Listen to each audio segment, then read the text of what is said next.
like he's coming our way. Hopefully we can scare him away.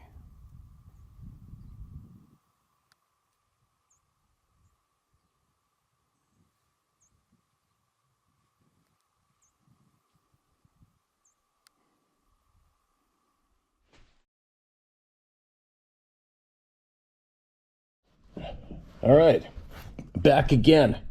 I think this bug is finally leaving me. Holy cow, this sucker dragged on for a bit there. Nose draining all night last night, and I finally feel a little bit more normal today, like the energy might be coming back, so it's a good thing.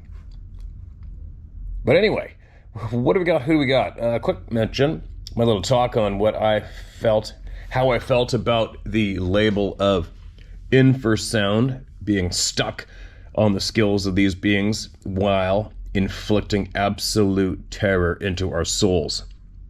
That is the point I'm talking about. Seems I'm gonna ruffle a few feathers from people who can't seem to listen properly. And that's no shortage either. It's amazing how many people will listen to something, me, anything, and their brains take in something that wasn't even said. It's so weird. And then it'll trigger them to go off. And that's even more weird. Anyway, received a handful of emails of people frustrated because I don't believe in infrasound. All right. Quick mention. Never once did I say I did not believe in infrasound. Just to make things clear, what I'm saying is, if, quote, infrasound, end quote, was the culprit to cause absolute terror, fear, and dread into your soul, debilitating, enough that it stops you from even going into the woods ever again. That's what I'm talking about. Nothing else. Okay? Nothing else. So, what I'm saying is, if there's a human being out there who has put themselves in the position that can dictate to the masses what they're using when they inflict absolute terror and dread into your soul, that's infrasound. So my retort is, oh really? How do you know that? Did they tell you? Did you have one sitting in a room with you, explaining it to you and showing you different degrees of terror, dread they can inflict on you via, quote, infrasound, end quote? Well, if they did, then obviously they must have clearly explained other skills they have. Why would they just stop at explaining to you that infrasound is what they're using? Now you guys understanding what I'm meaning now? And if infrasound was the excuse for what I'm talking about, terror, dread, absolute horror inflicted into your soul, debilitating terror, right? Not just vibrating your pant leg, not just feeling a growl in your chest, which a lion can easily do. A tiger, we saw tigers just last year, same deal. They got that deep guttural growl that makes you go, holy shit. That's not what I'm talking about.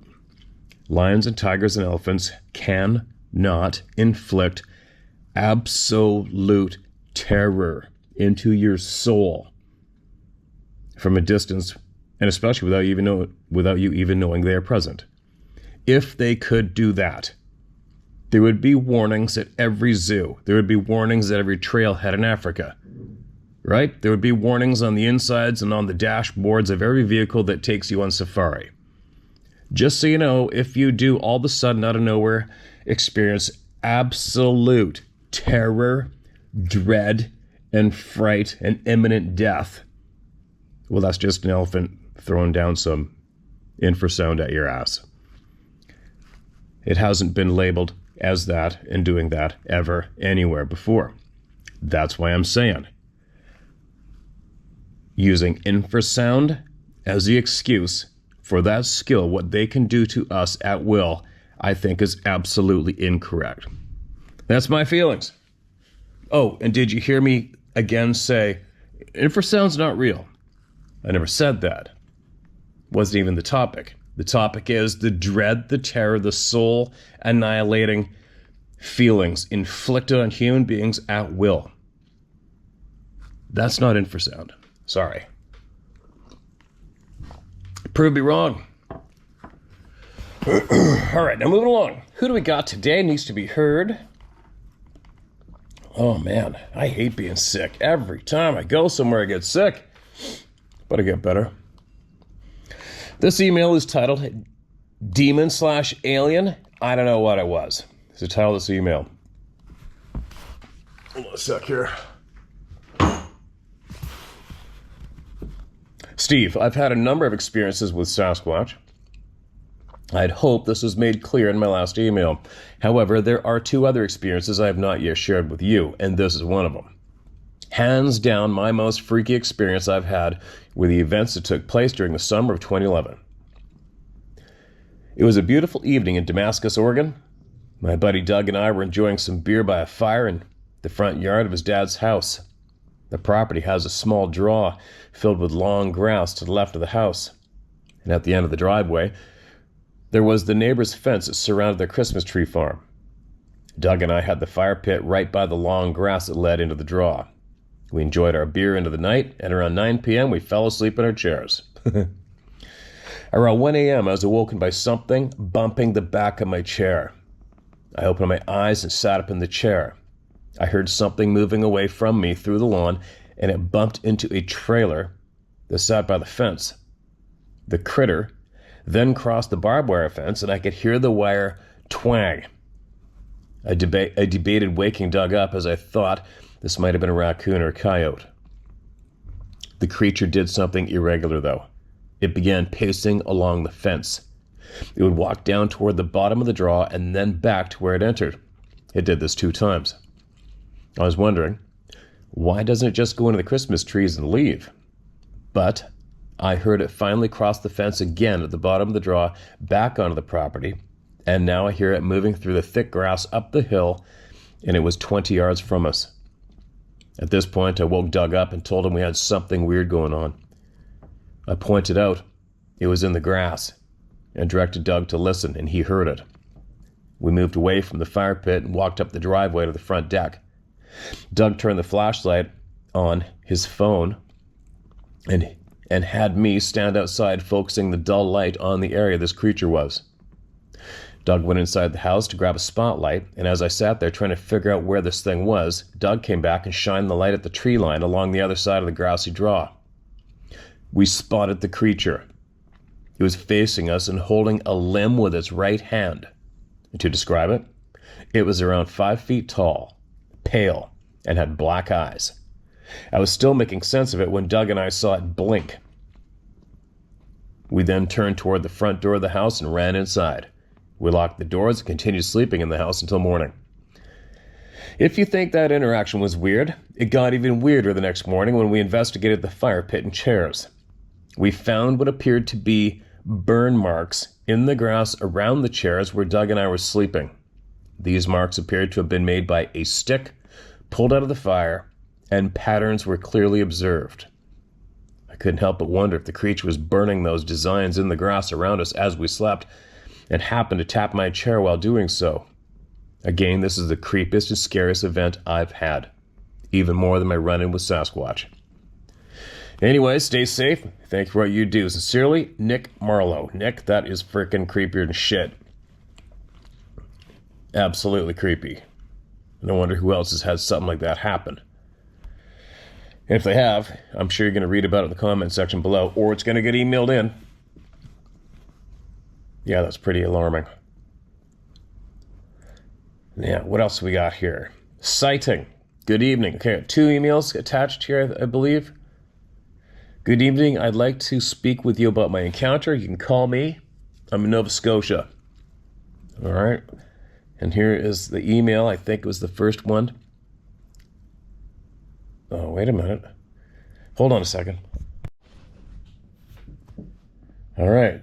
Now, I'm going to have to mark this as look into, and you'll soon find out in a second. Look into. We've got a phone number. Now listen to this. Oh, shit, I just lost it. Damn it. Hold on a minute. All right, so this man emailed the government and got a reply and sent me the reply. I'll leave out the first name.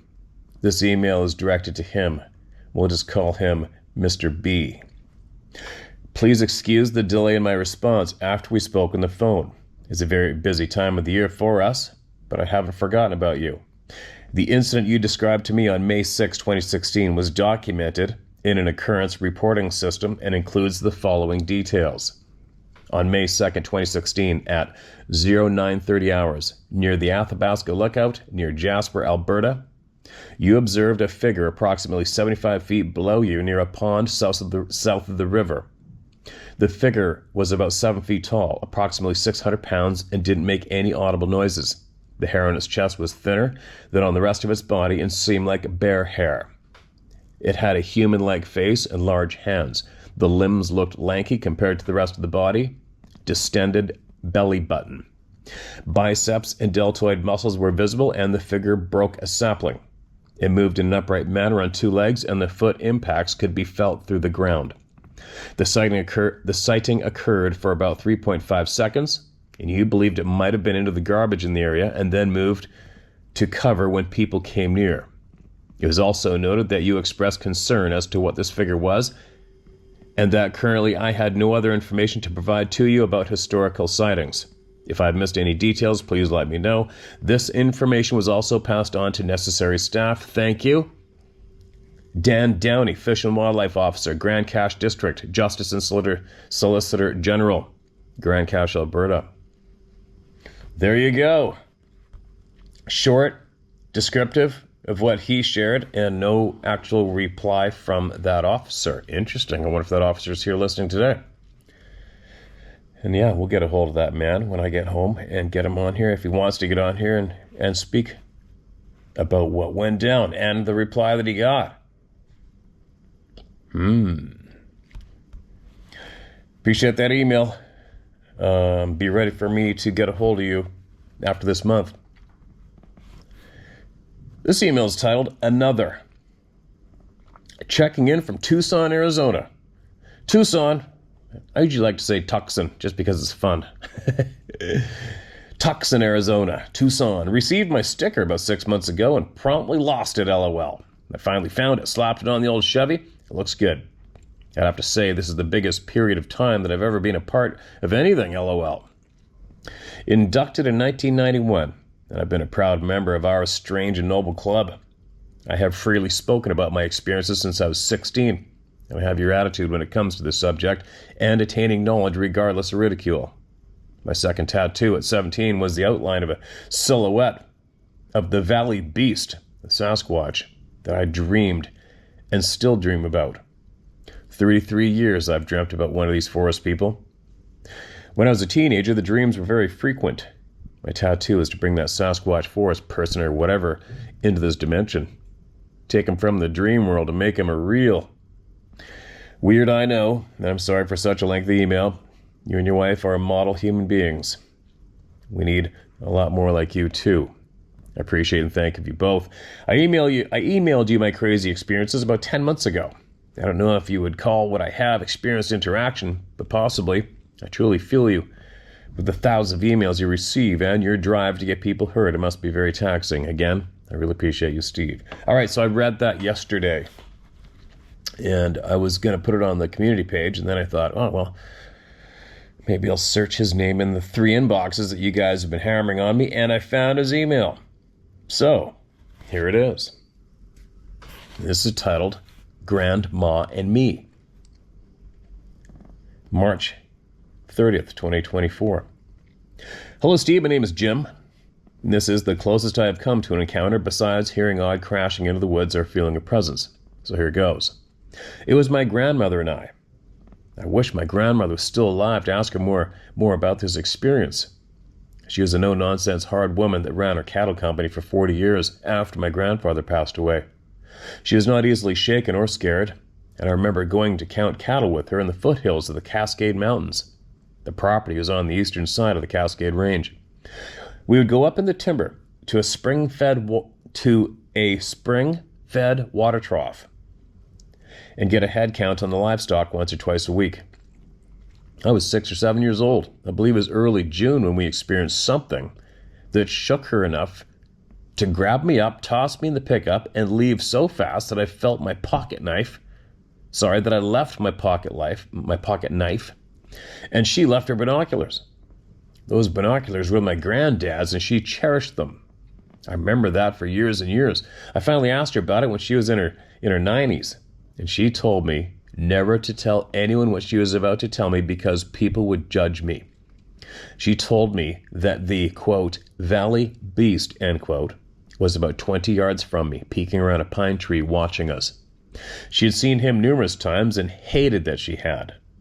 The natives called the Bigfoot the valley beast. It was common knowledge that he lived up there, so common that they named this one and knew when he was. The ranchers wouldn't move cattle to the timber too early because she told me that the big guy was very active and hungry from April until June. When my granddad was alive, she said that he and his brothers lost 3 calves one spring. They were pissed. The 4 brothers camped out hoping to catch the thieves. The 3rd night out, they were attacked with big rocks being thrown from the trees at them in camp. The next morning, they found my uncle's horse's neck snapped. They had a watch posted at all time during the night after being attacked with the rocks. No one heard a thing. I wish I had more info from her to share. End of email. All right, there you go, man. I gotcha. Found it, got to share, and I don't remember reading that before either. There's the sticker. Keep us posted on any conversations that might come up. Right? That might come up from that sticker on your pickup. I think a lot of people are talking to people about that sticker around the planet right now. Yeah, I've got to save that so I can get it in the video. Then there you go. More club members. What's this one?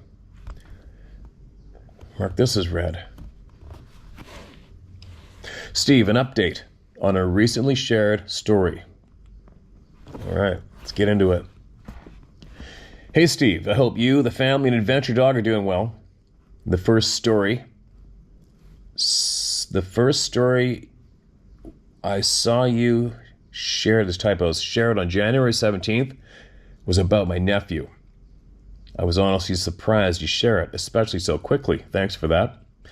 A little update. I got to see him over the holidays and he's doing better. Not only has he come to faith, but is a very adamant believer in the supernatural / unexplainable. Who wouldn't be, considering the things he's experienced, LOL? I want to remain anonymous for now, mainly protect his identity, due to his involvement with classified intel. He wasn't open to sharing everything that happened to him while in the military, understandably so. But apparently, since leaving, his encounters have increased. Most of them are what I guess you could consider paranormal. And I know you don't normally cover those topics. Well, actually, side note, we do cover them. But there appears to be a direct correlation between his military service and these experiences. He did also say, after the encounter with the dogman, or whatever people wish to call it, that things really ramped up. From seeing apparitions to being bombarded by evil thoughts that he knew were not his own, as well as hearing voices. Some would quickly dismiss that as schizophrenia or whatever nonsense the scientific world comes up with in a desperate attempt to explain away these things.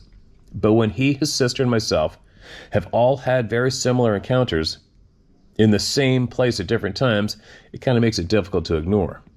Is there a connection between seeing that creature and everything that has happened since? Who knows? I know you said to share your channel with him, but I'm a little reluctant to do so right now. He has a lot on his platter as it is. But I will send him the link at some point in the future and let him decide what to do with it. Thanks again for sharing that, and thank you for all you've done for the community. The world wants us to be divided, thinking that we're crazy and alone, but we're not. May God bless you and your family away, may He keep you safe and bring you peace throughout your journey in this screwed up world. Keep your head on a swivel, brother.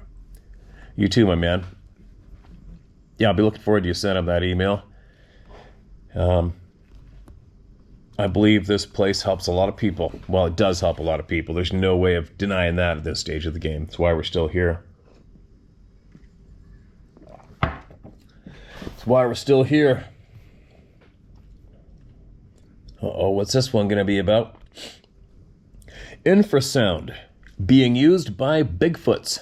Please read. All right, let's go.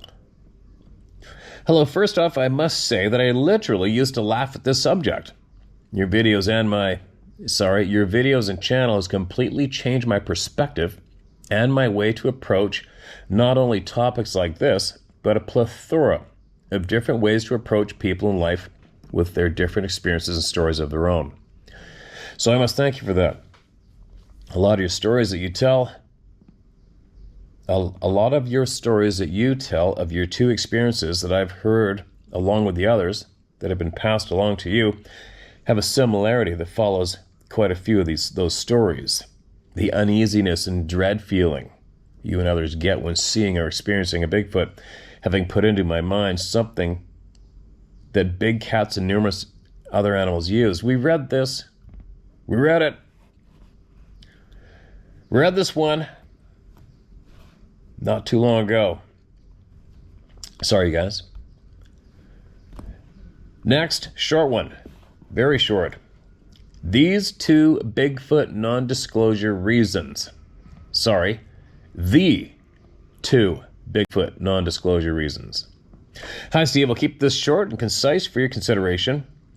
I have come to the conclusion that there are two decisive reasons why the Bigfoot reality has not been disclosed or discussed amongst the powers and academics. The reasons below dissolve the big lies that have been perpetrated against humankind. Number one, their very existence debunks evolution. And number two, their existence coincides with the biblical Genesis 6 narrative regarding the rebellious angels, sons of God, the fallen angels, Bin ha-Olehim, and what they did to all living things on earth. I have no doubt that this is true. Respectively, Brian Henderson. All right, man. Gotcha. You're not alone in that thought. There's many other people who are right alongside you. This next one is titled Sasquatch Story. Hello, Steve. My name is Levi. I'm 21 and a forestry student at Washington State University. I've been in the outdoors ever since I could remember. I've had numerous experiences with these beings, unfortunately, and there's one experience that has especially haunted me. I've spent 6 years with my local search and rescue, Kitsap County, Washington, and I've seen a lot on our missions, but one training night it all changed for me. We were a couple miles deep into some logging property near Belfair, Washington, about 5 years ago. It was pissing rain outside. The logging road was a mud bog, and it was overall just an uncomfortable night. Hiking down game trails for a mock search at 2 a.m. in the pissing rain. My team, which consisted of 3 others and myself, had an assignment to go down a trail and to not stop checking that trail until we could go on no further. We got about 1/8 of a mile down this trail, and it opened up into a little clearing where other trails connected to this point. My group and I kept asking each other if any of us felt like something was watching us.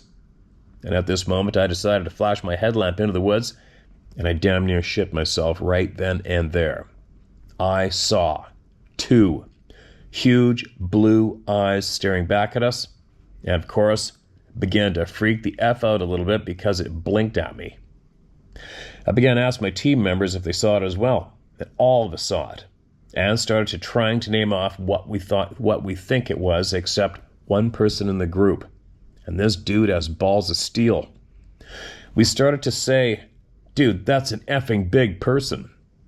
This genius decided to walk up to it saying, "Hi, I'm blank with search and rescue. Are you lost?" And this guy was 10 feet from this being at this point.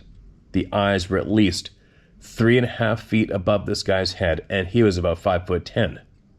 We started yelling at him to get away from it, and as we started yelling, sticks started breaking. And we watched the eyes move backwards, disappear into the timber, then turn to the left, and you could hear this bastard walking. It was so effing loud. We called base over the radio, and the people at base started laughing at us over the radio and told us to get back to the road because it was probably a bear. We only have little black bear there. Ain't no black bear gonna stand and stare at us for 5 minutes and then walk on 2 feet making that much noise. we started to freak out more, trying to figure out what it was. And as we began to fast waddle because we had logs in our pants, back down the trail, we started to hear voices in the timber about 30 yards from us on all sides of us. They were going, yeep, yee, whoop. And then from the direction we saw the eyes was a deep guttural grunt/growl. At this point, we started running back to the road. And as we ran, the vocalizations began to get louder and closer and actually paced us, one on each side of us, and the deep growling behind us. And at this point, I remember getting hit with small rocks from my right side. You could hear timber breaking and huge objects moving through the underbrush as they paced us. And as we made it to the road, we turned around to see not one of these effers, but 3 of them. A huge one, a medium-sized one, and a small one the size of a 12-year-old boy. They all had these big blue eyes that seemed to glow. They were very bright. And as we looked at these things, we were all yelling, "Leave us alone! Leave us the F alone! Get out of here!" And the big one seemed to grunt at us. As this was going on, the truck came down the road to pick us up and take us back to base camp. The 3 beings turned and ran back down the trail. The whole camp was giving us so much shit. And when we got out of the truck back in camp, literally every single person was laughing their asses off at us, saying we're scared of a little bear. And this pissed us all off. They ended up canceling the training that next morning because other groups started hearing, quote, bears, end quote, grunting and making weird noises in the bushes. I couldn't sleep at all that night.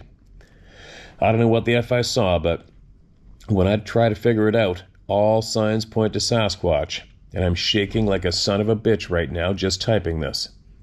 Since then, I don't solo hunt. I freak out. I shut down, I guess one can say. I hate it. I love the outdoors and hunting, but I freak out when I solo hunt. I can't stop looking over my shoulders, and I'm profusely sweating. But if I'm in a group, I'm just fine. I'm a forestry major here at my school, so I have no choice but to grow a set and get out in the woods solo and deal with it. Every time I go out, I say, "Leave me alone, and I'll leave you alone." Saying that doesn't seem to work, since just a couple weeks ago I had more shit happen. I'll probably email more stories to you if that's fine. Sorry my email was so long. I tried to keep it short. If you want, you can use this in a video. It's all good with me. I'm thankful that I have someone I can vent to. I've tried venting to friends, but I turned into the laughingstock once again. It's all shits and giggles for the naysayers until they have a big thing standing in front of them. Anyhow, take care, man, and congrats on the elk. I just got a 5x4 muley deer a week ago. Gotta love harvesting your own food. Levi. Okay, Levi, you know what? I'm gonna mark this as look into. Look into. And when I do that, that means I'm gonna get a hold of you and see if you want to have a conversation with me. Sounds like you could probably use it. And furthermore, if you wanted to, we could do it on one of those Zoom calls with us in the same video, and then I'll post it on here. And then you can forward it to anybody that laughs at you or has laughed at you in the past if you want. And I'll guarantee you during that conversation, I'll have some real good words for them. Not insulting, not directly, but enough to humiliate the shit out of them and see if they want to contact me and debate me about this topic or try to laugh at me. I'll guarantee you they won't be laughing anymore. Anyway, there you go. Another member of the club. And a real shitty result from his experience. So I'm glad you're still going out there and you're saying those things, because that's exactly what I do, and it's been working for me. And don't think you are weird or being a pussy because you think about them all the time. Once you have an experience like that, there's no way you're going to forget it, and there's no way in hell you're going to go into the woods and not think about that for the rest of your life. So just so you know, that's how it's going to be from here on in. It's not such a bad thing, right? It's just knowledge. It's knowledge you have, many others don't. And you'll be able to somewhat deal with it if it happens again, right? It won't be such a surprise maybe if it happens again. I don't know what to say, shit. But at least you know, spread that knowledge where you can, when you can too, all right, man? And I'm going to get in touch with you again in the near future. Who's next? The noises and flash sightings. It's the title of this email. I wasn't sure at first what I was experiencing. I live in central Tennessee in a very small town called Dowelltown. Dowelltown. Dowelltown. I've lived on this 500-acre piece of property since I was 3 years old, and I'm 22 now. I have a passion for hunting anything that is legal. Deer, squirrel, rabbit, turkey, coyotes, whatever. This property joins Edgar Evans State Park on Center Hill Lake. I have competitively bass fished since old enough to hold a fishing rod. I'm telling you all this to let you know I've heard and seen a wide range of wildlife, at least the wildlife in my area. And last year during deer season, I was walking home after a long morning sit with no luck, and I heard a blood-curdling screech that was so loud I had no idea where it was coming from. I quickly shouldered my rifle, but I didn't have a clue where to even look for the source. It was too loud. As I was on the phone with him, I heard a loud grunting-like noise, but it wasn't like deer. It was very, very deep and guttural, almost demonic. I use demonic because I have no other words for it without warning. I have no other words for it. Without warning, through a cedar thicket, an explosion of branches flew up, and almost a reddish brown thing on two legs ran as fast as I've ever seen, ran across a small opening, picked up my buck with one huge hand and by the horn, and took it off in the brush and typos, okay, you guys? Let me do that sentence one more time. I'll get it smooth.